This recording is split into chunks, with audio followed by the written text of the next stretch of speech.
ਪੰਜਾਬੀਆਂ ਨੂੰ ਸੰਬੋਧਨ ਕਰਨਗੇ ਤੇ ਸਾਡਾ ਮਾਰਗਦਰਸ਼ਨ ਕਰਦੇ ਹੋਏ ਸਾਨੂੰ ਆਸ਼ੀਰਵਾਦ ਦੇਣਗੇ। सत श्री अकाल।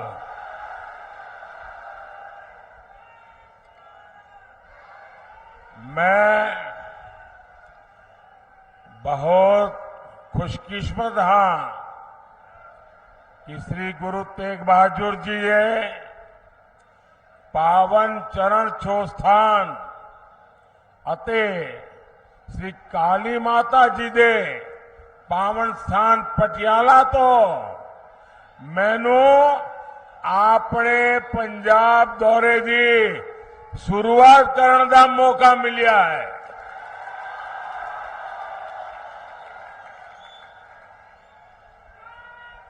साथियों,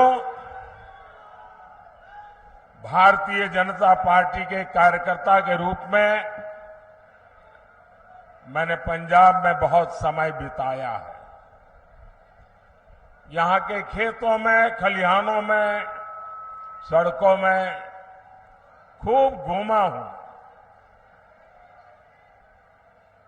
वो दिन मुझे बराबर याद रहते हैं कि साथियों के साथ बारादरी गार्डन में सुबह सुबह टहलना और जोड़ियां भाटिया चौक में साथियों से गप मारना, सारी पुरानी यादें। और मैं देख रहा हूं आज मुझे काफी पुराने साथियों के दर्शन करने का भी अवसर मिला है। जब भी मैं पंजाब आता हूं, पंजाब से ये स्नेह और बढ़ जाता है। साथियों, देश में 5 चरणों का चुनाव हो चुका है और जनता जनार्दन ने मोहर लगा दी है कि फिर एक बार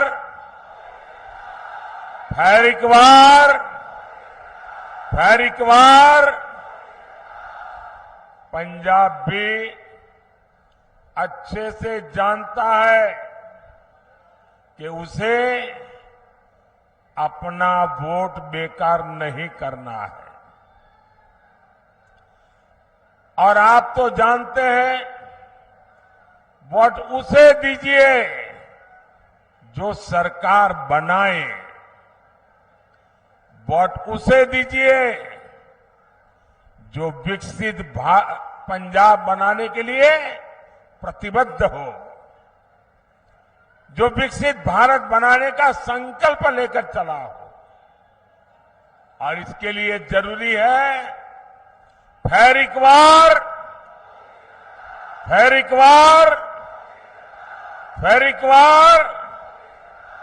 भाइयों बहनों, 24 का ये चुनाव देश का चुनाव है। देश को मजबूत बनाने का चुनाव है और देश के सामने एक तरफ भाजपा और एनडीए है, दूसरी तरफ भ्रष्टाचारियों का इंडी गठबंधन है। इंडी गठबंधन जिसके पास न नेता है न नियत है। एक तरफ मोदी है जो लड़ाकू विमान से लेकर एयरक्राफ्ट कैरियर तक भारत में बना रहा है। दूसरी तरफ इंडी गठबंधन है जो लिखित रूप में कहता है कि हमारे परमाणु हथियारों तक को समाप्त कर देना चाहिए। आज बुद्ध पूर्णिमा है। आज ही के दिन, बुद्ध पूर्णिमा के दिन भारत ने अणु विस्फोट करके अपनी ताकत का परिचय करवाया था। साथियों, एक तरफ आतंकवादियों को घर में घुसकर मारने का साहस, दूसरी तरफ इंडी वाले हैं जो आतंकवादियों के एनकाउंटर पर आंसू बहाते हैं। एक तरफ मोदी सरकार है जिसने 10 साल में 25 करोड़ लोगों को गरीबी से बाहर निकाला है। वहीं दूसरी तरफ इंडी गठबंधन है जो कहता है कि आपकी कमाई, आपके खेत खलिहान का आधा हिस्सा छीन लेगा।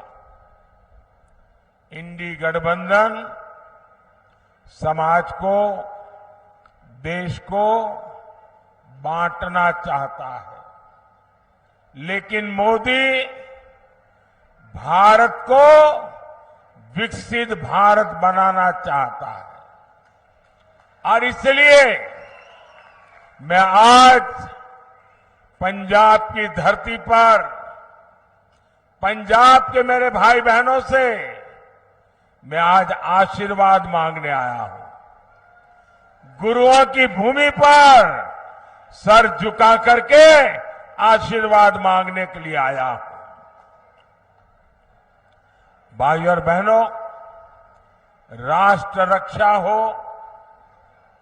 आस्था और संस्कृति की रक्षा हो या फिर देश का विकास, पंजाब ने, सिख समाज ने हमेशा आगे बढ़कर काम किया है।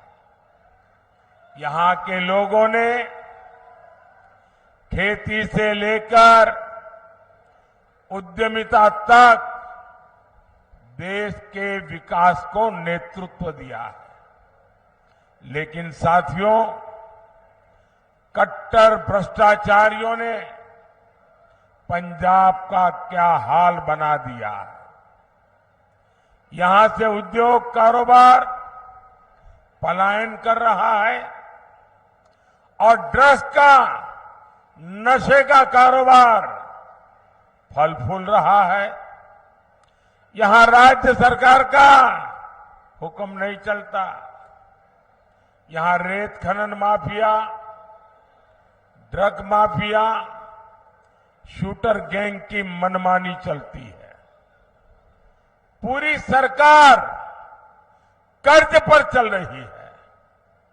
सारे मंत्री संतरी मौज कर रहे हैं और जो कागजी सीएम है उन्हें दिल्ली दरबार में हाजिरी लगाने से ही फुर्सत नहीं है। क्या ऐसे लोग पंजाब का विकास कर सकते हैं?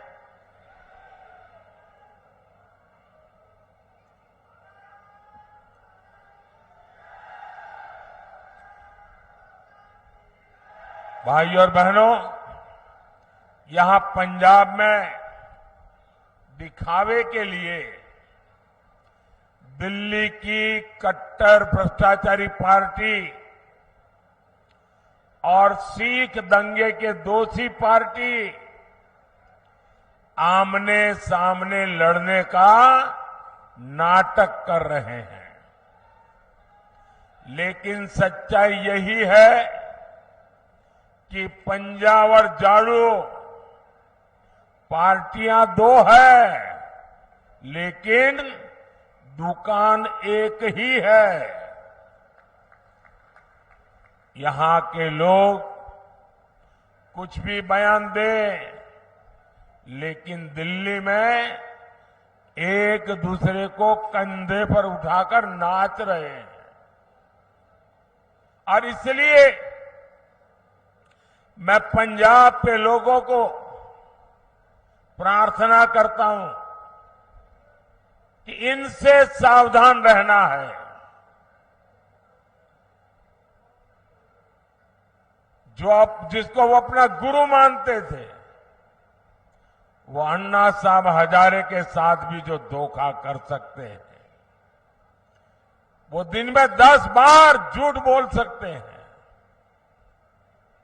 ऐसे लोग न पंजाब का भला कर सकते हैं, न आपके बच्चों के भविष्य के लिए कुछ देख करके जा सकते हैं।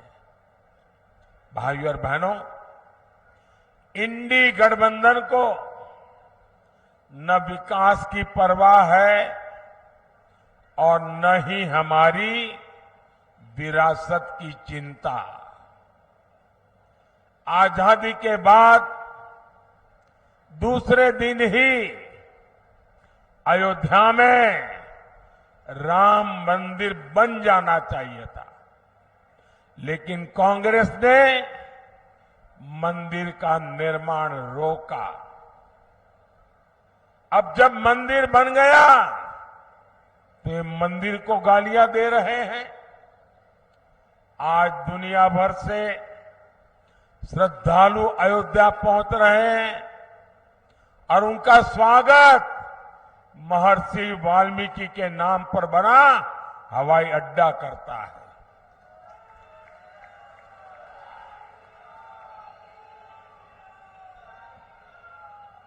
लेकिन इन्हें हर उस बात से नफरत है जिससे हमारी आस्था का सम्मान होता हो। साथियों, ये इंडी गठबंधन वाले घोर सांप्रदायिक है, ये घोर जातिवादी है, ये घोर परिवारवादी है। सत्ता के लिए ये किसी को भी धोखा दे सकते हैं। साथियों, यही कांग्रेस है जिसने सत्ता के लिए देश का बंटवारा किया और बंटवारा भी ऐसा किया कि 70 साल तक हमें करतारपुर साहिब को दूरबीन से दर्शन करने पड़ते थे और हर कोई इंसान अपमान महसूस करता है। मैं कांग्रेस वालों को कहता हूं कि जब बांग्लादेश की लड़ाई हुई 90,000 से ज्यादा पाकिस्तान के सैनिक सरेंडर कर चुके थे। 90,000 से ज्यादा पाकिस्तानी सैनिक हमारे कब्जे में थे। हुकुम का पत्ता हमारे हाथ में था। और साथियों, मैं विश्वास से कहता हूं, अगर उस समय मोदी होता,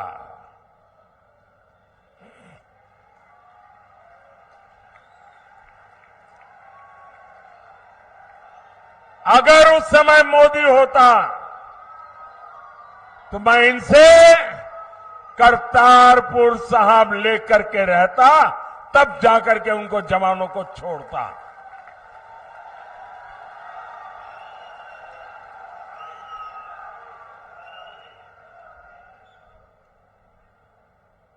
वो तो नहीं कर पाए, लेकिन मुझसे जितनी सेवा हो सकी, क्योंकि गुरुओं की सेवा इससे बड़ा कोई धन भाग नहीं होता है। आज करतारपुर साहिब कॉरिडोर आपके सामने है। हमारे सभी श्रद्धालु गर्व के साथ वहां जाते हैं। साथियों, हमारी सरकार ने लंगर को टैक्स से मुक्त किया। ये पहले भी ये सरकारें कर सकती थी। पहले हरमंदिर साहब में विदेशों से भक्त चंदा नहीं दे पाते थे। बार बार यहां से मांग उठती थी। दिल्ली में बैठी हुई सरकारें सुनने को तैयार नहीं थी। ये मोदी ने आकर के इसके नियमों में छूट दी और आज हमारे हरमिंदर साहब की सेवा दुनिया के किसी भी कोने में रहकर कोई कर सकता है। श्री फतेहगढ़ साहिब तो साहबजादे के शौर्य और शहादत का साक्षी रहा है। ये मोदी सरकार है जिसने साहबजादों के शौर्य के लिए समर्पित वीर बाल दिवस घोषित किया। और कुछ लोगों को समझ नहीं आ रहा है कि वीर बाल दिवस घोषित करने का मतलब क्या होता है। मुझे दुख है कि पंजाब में भी ऐसे लोग हैं जिनको इसकी कोई समझ नहीं है। पंजाब के अंदर इस महान त्याग तपस्या के लिए मैं पंजाब में रहा हूं। कई दिनों तक हमारी माताएं बहनें, हमारा परिवार व्रत रखता है, जमीन पे सोता है। कितना महत्वपूर्ण श्रद्धा का विषय है। लेकिन हिंदुस्तान में केरल में जाइए, उनको कुछ पता नहीं। तमिलनाडु में जाइए, कुछ पता नहीं। आसाम में जाइए, कुछ पता नहीं। इतना बड़ा त्याग और बलिदान और मेरे देश के लोगों को पता नहीं है। ये मुझे बहुत खटकता था। मैं चाहता हूं हिंदुस्तान के हर बच्चे के दिल दिमाग में साहबजादों का बलिदान हमेशा हमेशा रहना चाहिए। किसी भी बालक मन के लिए इससे बड़ी कोई प्रेरणा नहीं हो सकती। और इसलिए हमने वीर बाल दिवस के रूप में पूरे हिंदुस्तान में हर स्कूल, कॉलेज, गांव कार्यक्रम करने की परंपरा खड़ी की है। अगर पंजाब के लोग भी इस काम को न समझ पाए तो इससे बड़ा चिंता का विषय क्या हो सकता है। आपको याद होगा अफगानिस्तान में हमारे सिख परिवार संकट में थे। हम सभी को सुरक्षित वापस लाए। हम गुरु ग्रंथ साहब के स्वरूपों को भी अदब के साथ मेरा मंत्री जाके सर पे सम्मान के साथ लेकर के आया। साथियों, ये प्रधानमंत्री की बात छोड़ दीजिए। मेरा तो आपसे खून का नाता है। गुरु गोविंद सिंह जी के जो पहले पंच प्यारे थे उसमें मेरा एक द्वारिका का पंच प्यारों में था जी। मेरा आपसे खून का रिश्ता है। इतना ही नहीं, आज अगर जामनगर में जाएंगे तो वहां जो सबसे बड़ा अस्पताल है वो गुरु गोविंद सिंह जी के नाम पर है, जिस जामनगर जिले में द्वारिका पड़ता है। लेकिन आप तक ये सत्य पहुंचाया नहीं जाता है। आपको जानकर के खुशी होगी और कभी फुर्सत मिले तो लखपत जाके आना। गुरु नानक साहब वहां विश्राम किया था। वो गुरुद्वारा भूकंप के अंदर क्षतिग्रस्त हो गया, करीब करीब ध्वस्त हो गया। मैं मुख्यमंत्री था। मैंने कहा मुझे वैसा ही गुरुद्वारा बनाना है जो गुरु नानक देव जी के समय के साथ। अब मेरे पास उसके लिए बनाने वाले लोग नहीं थे। मैंने देश भर में खोजा, उसके लिए मैं मिट्टी लाया, उन आर्टिजन को लाया जो बना सकते थे। और आपको खुशी होगी, आज कच्छ के रेगिस्तान में आखिरी गांव में लखपत में मैंने वो गुरुद्वारा वैसा ही बना दिया जैसा पहले था। और आज उसका मैं विस्तार भी कर रहा हूं। वहां कोई वोट नहीं है। ये वोट के लिए मोदी नहीं करता है, श्रद्धा है इसलिए कर रहा है। गुरुओं के त्याग बलिदान के प्रति ये सर झुकता है मोदी का, इसलिए कर रहा है।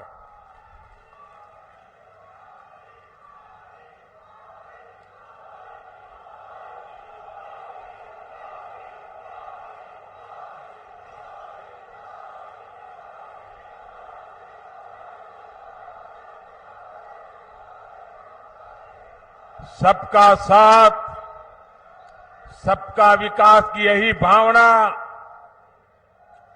बीजेपी एनडीए की पहचान है। भाइयों और बहनों, इंडी गठबंधन वालों के लिए अपने वोट बैंक का तुष्टीकरण ही सबसे बड़ा लक्ष्य है।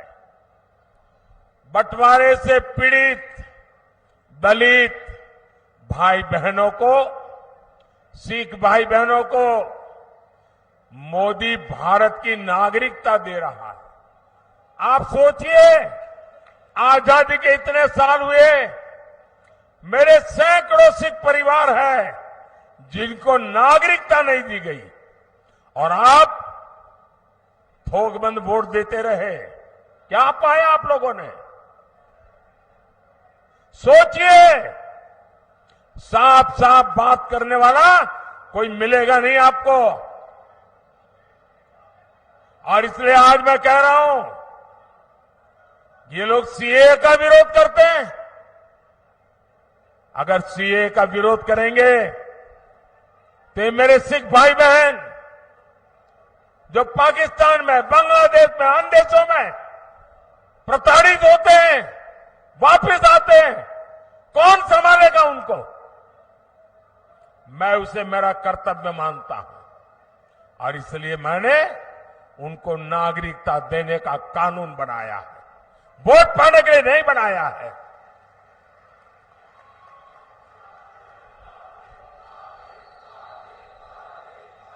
और ये इंडिया अलायंस वाले देख लीजिए, सीए के नाम पर दंगे कराए, और ये आज भी कह रहे हैं कि वो वापस आएंगे तो सीए को खत्म कर देंगे। आप मुझे बताइए, क्या बंटवारे के पीड़ित सिखों को भारत की नागरिकता देना गलत है क्या? देनी चाहिए कि नहीं देनी चाहिए? मोदी सही कर रहा है कि नहीं कर रहा है? साथियों, गुरुओं ने हमें सामाजिक न्याय की सीख दी है। इसलिए भाजपा दलितों, पिछड़ों के सच्चे सामाजिक सशक्तिकरण पर बल दे रहा है। मोदी ने देश और दुनिया में बाबा साहब आंबेडकर को समर्पित पंच तीर्थ बनाए हैं। संत रविदास के अनुयायियों का तो बार बार मुझे बनारस में स्वागत करने का अवसर मिलता है। और अभी मध्य प्रदेश में जहां हमारी सरकार है, संत रविदास जी का भव्य मंदिर बना रहे हैं हम। काशी में संत रविदास जी की जन्मस्थली का विकास किया जा रहा है। गरीब का बेटा हर गरीब की चिंता करता है। हर जरूरतमंद को मुफ्त अनाज मिलता रहेगा। इसके लिए मैंने मुफ्त राशन की योजना चलाई है। मोदी 5 लाख रुपए तक के मुफ्त इलाज की सुविधा दे रहा है। मोदी ने जल जीवन मिशन शुरू किया है ताकि आपको घर में नल से शुद्ध पानी मिले। इससे प्रदूषित पानी से होने वाली अनेक घातक बीमारियों से हम बच पाएंगे। साथियों, पंजाब को 5 नदियों का आशीर्वाद मिला है। यहां के किसान मिट्टी से सोना पैदा करते हैं, लेकिन इंडिया वाले किसानों से भी झूठ बोलते हैं। इन्होंने किसानों से एक वायदा किया, पूरा नहीं किया है। ये भाजपा है जो किसान कल्याण को प्राथमिकता देती है। बीते 10 साल में पंजाब से गेहूं और धान की रिकॉर्ड खरीदी हुई है। 10 साल में हमने एमएसपी में 2.5 गुना वृद्धि की है। यहां पंजाब के हर किसान को पीएम किसान सम्मान निधि के करीब 30,000 रुपये, एक किसान को 30,000 रुपये मिल चुके हैं। केमिकल खेती से धरती मां को बचाने के लिए हमारी सरकार नेचुरल फार्मिंग पर जोर दे रही है। साथियों, भारत तभी विकसित होगा जब पटियाला जैसा हमारा सेंटर विकसित होंगे। आने वाले 5 साल में भारत एक बड़े मैन्युफैक्चरिंग हब बनने की तरफ आगे बढ़ रहा है। इसका सीधा लाभ पंजाब को और पटियाला जैसे शहरों को होने वाला है। हमने एजुकेशन सेक्टर को विदेशी संस्थानों के लिए खोल दिया। इससे विदेशी यूनिवर्सिटीज भी देश में कैंपस खोल रही है। इसका लाभ भी पटियाला जैसे एजुकेशन हब को होगा। ये तो स्पोर्ट्स का एक बड़ा सेंटर है। मोदी का संकल्प भारत को खेल महाशक्ति बनाने का है और 2029 जब यूथ ओलंपिक होगा, 2036 जब ओलंपिक होगा, भारत तैयारी कर रहा है ये ओलंपिक हिंदुस्तान की धरती पर हो। और इसलिए खिलाड़ियों और स्पोर्ट्स इंफ्रास्ट्रक्चर पर इतना खर्च किया जा रहा है। भारत में ओलंपिक्स हो, इसके लिए हम पूरी तैयारी कर रहे हैं। इससे देश में स्पोर्ट्स इकोनॉमी का निर्माण होगा, नई नौकरियां, नए रोजगार बनेंगे। भाइयों और बहनों, 1 जून को आपको विकसित पंजाब के लिए, विकसित भारत के लिए वोट करना है। पटियाला से परिणीत कौर जी, फतेहगढ़ साहिब से गेजाराज वाल्मीकि जी, संगरूर से अरविंद खन्ना जी, भटिंडा से परमपाल कौर सिद्धू जी, फरीदकोट से हंसराज हंस जी को ज्यादा से ज्यादा वोट से विजयी बनाए। और आप जब इनको वोट देते ना, वो वोट सीधा सीधा मोदी के खाते में जाता है। और इसलिए मैं आज पंजाब की धरती से, मेरी ये पहली चुनाव सभा से सभी पंजाब के नागरिकों का आग्रह करता हूं कि हमें पंजाब को बदलना है। हमें पंजाब को नई ऊंचाइयों पर ले जाना है। हमें पंजाब को वो पुराना गौरव वापस लौटाना है। और ये काम सिर्फ और सिर्फ भाजपा कर सकती है। मैं आपका साथ चाहता हूं, मैं आपका आशीर्वाद चाहता हूं और मैं आपको वादा करता हूं, ये मोदी की गारंटी है। आपका